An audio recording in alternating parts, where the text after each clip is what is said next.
Okay, example 1.13 is the opposite of example 1.12.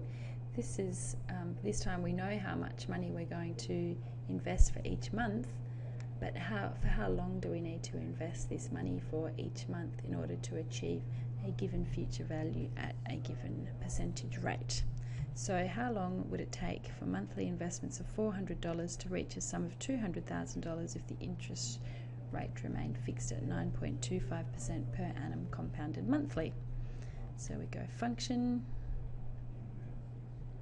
down to n number of periods for how long. Okay, now the rate is 9.25% compounded monthly.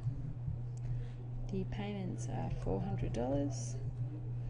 The present value is 0. The future value is $200,000. Type is 0. So we need to invest.